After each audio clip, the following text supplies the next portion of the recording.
করবে। তো তারপরে যেটা তৃতীয় বিষয়, যে এটা একটু জটিল, এটাও আমি একটু সংক্ষেপে বলে আমার আলোচনা ইনশাআল্লাহ গুটায় নেওয়ার চেষ্টা করব।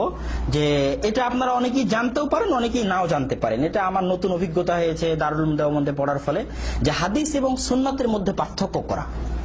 এটা অনেকের কাছে নতুনও মনে হতে পারে। নতুন হলেও আমি একটু বলে রাখি বিষয়টা, যে এর উপর অনেক বইও লেখা হয়েছে এবং এই জিনিসটাকে আস্তে আস্তে প্রচার করা হচ্ছে যে হাদিস এবং সুন্নাতের মধ্যে পার্থক্য আছে। শুধু হাদিস বললেন আর হাদিস বলেই সেটাকে সুন্নাত বলে দিলেন তা না। হাদিস আলাদা জিনিস, সুন্নাত আলাদা জিনিস।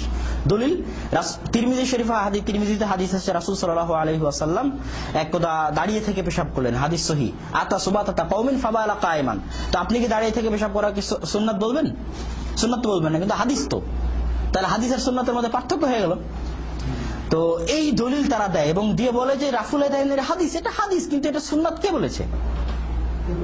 তো যুক্তিটা কিন্তু অনেক যৌক্তিক। তো এই বিষয়টাও আমি একটু অত্যন্ত সহজ ভাষায় আপনাদের বোঝানোর চেষ্টা করব, মাথায় রাখলে পরবর্তীতে কাজে দিবে। কেন আমি দেখছি এবং আমার অভিজ্ঞতা যে এই জিনিসটাকে অনেক দ্রুত গতিতে প্রচার দেওয়া হচ্ছে যে হাদিস এবং সুন্নাতের মাঝে পার্থক্য আছে।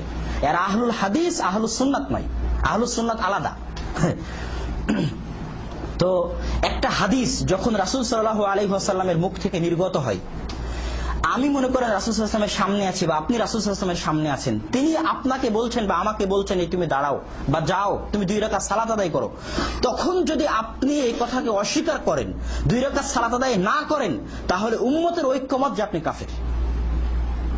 বাস এতটুকুই পার্থক্য, যে আমি সেই হাদিসটা পাচ্ছি একটা সানাদের মাধ্যমে বুখারীতে, আজ রাসূলের সামনে উপস্থিত নাই, কিন্তু অনেক পরে বুখারী মুসলিমের মাধ্যমে আমি সেই হাদিসটা পাচ্ছি।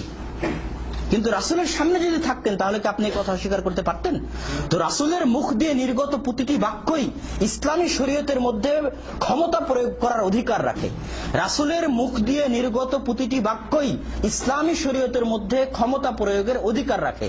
রাসূলের মুখ দিয়ে নির্গত প্রতিটি বাক্যই ইসলামী শরীয়তের মধ্যে ক্ষমতা প্রয়োগের অধিকার রাখে। কখনো রাসূলের মুখ দিয়ে নির্গত বাক্য জায়েজ হয়, কখনো রাসূলের মুখ দিয়ে নির্গত বাক্য সুন্নাত হয়, কখনো রাসূলের মুখ দিয়ে নির্গত বাক্য ফরজ হয়। রাসূল সাল্লাল্লাহু আলাইহি ওয়াসাল্লাম বলেছেন, সাহাবাই আনাস রাদিয়াল্লাহু আনহু থেকে বর্ণিত, যে ফারাজা সাদাকাতুল ফিতর, রাসূল সাল্লাল্লাহু আলাইহি ওয়াসাল্লাম রমজানের পরে ফিতরা আদায় করা ফরজ করেছেন। এটা রাসূলের মুখ দিয়ে নির্গত বাক্য, আল্লাহ ফরজ করেননি। কে ফরজ করেছেন? রাসূল সাল্লাল্লাহু আলাইহি ওয়াসাল্লাম। তো রাসূলের মুখ দিয়ে নির্গত এই বাক্যটা কি হলো? ফরজ হলো। আর রাসূলের মুখ দিয়ে আরেকটা নির্গত বাক্য, যে ব্যক্তি দৈনিক 12 রাকাত সুন্নাত আদায় করবে তার জন্য আল্লাহ সুবহানাহু ওয়া তাআলা জান্নাতে একটা ঘর নির্মাণ করবেন। তো রাসূলের মুখ দিয়ে নির্গত বাক্যটা কি হলো? সুন্নাত হলো, ফরজ নয়। কিন্তু অনুরূপে রাসূলের আরেকটা আমল বা রাসূলের কর্ম, যে রাসূল সাল্লাল্লাহু আলাইহি ওয়াসাল্লাম দাঁড়িয়ে পেশাব করতেন, এটা জায়েজ। কিন্তু সুন্নাত কোনটা? আয়েশা রাদিয়াল্লাহু তাআলা আনহার ওই হাদিস, যে আমি রাসূল সাল্লাল্লাহু আলাইহি ওয়াসাল্লামকে কোনো সময় দাঁড়িয়ে পেশাব করতে দেখিনি, তিনি সর্বদা বসেই পেশাব করতেন। তো রাসূলের মুখ দিয়ে নির্গত বাক্যের সর্বনিম্ন স্তর কি? জায়েজ। রাসূল যদি কোনো কাজ করে থাকে আপনি তাকে হারাম বলতে পারবেন না, সেটা জায়েজ। কিন্তু সেটা কখনো জায়েজ হয়, কখনো সুন্নাত হয়, কখনো ফরজ হয়। তো কেউ যদি বলে যে রাফুল ইয়াদাইন করা সর্বনিম্ন, তাকে স্বীকার করতে হবে যে রাফুল ইয়াদাইন করা জায়েজ। সর্বনিম্ন, যতই বড় ইমাম হোক, যতই বড় হানাফি পণ্ডিত হোক, সর্বনিম্ন স্তরে তাকে স্বীকার করতে হবে যে রাফুল ইয়াদাইন করা জায়েজ। তো এই বিষয়টা আপনারা অবশ্যই মাথায় রাখবেন। আর তারপরে সর্বশেষে আসে, আমি আপনাদের কাছে অনুরোধ করতে চাই যে রাসূল সাল্লাল্লাহু আলাইহি ওয়াসাল্লামের সুন্নাতের অনুসরণের ক্ষেত্রে একটা ছোট্ট হাদিস বলে আমি আমার আলোচনার রীতি টানবো ইনশাআল্লাহ। হযরত আব্দুল্লাহ বিন ওমর রাদিয়াল্লাহু তাআলা আনহুর ছেলে সালেম, তিনি এই হাদিসটা বর্ণনা করছেন যে তার ভাই বেলাল, হযরত আব্দুল্লাহ বিন ওমর রাদিয়াল্লাহু তাআলা আনহু বলছেন যে রাসূল সাল্লাল্লাহু আলাইহি ওয়াসাল্লাম মেয়েদেরকে মসজিদে সালাত আদায় করতে যেতে বাধা দিতে নিষেধ করেছেন। রাসূল সাল্লাল্লাহু আলাইহি ওয়াসাল্লাম মেয়েদেরকে মসজিদে সালাত আদায় করতে যেতে বাধা দিতে নিষেধ করেছেন। তখন তার ছেলে বেলাল বলছে যে ওয়াল্লাহি লানামনাউহুন্না, আল্লাহর কসম আমি মেয়েদেরকে মসজিদে সালাত আদায় করতে বাধা দিব। তখন সালেম বলছেন ফাসাব্বা সাব্বান শাদীদা, আর অন্য riwayate আছে যে আমা কাল্লামাহু আবাদা হাত্তাল মাউত। তো ওই সময় হযরত আব্দুল্লাহ বিন ওমর রাদিয়াল্লাহু তাআলা আনহু এতই রাগান্বিত হলেন এবং তাকে এমন সমস্ত ভাবে ধমকালেন যে সমস্ত ভাবে আমি তাকে কোনোদিন ধমকাতে দেখিনি। আর অন্য riwayate আছে যে তিনি মরা পর্যন্ত তার সাথে কোনোদিন কথা বলেননি। এটাই ছিল সাহাবীদের জজবা।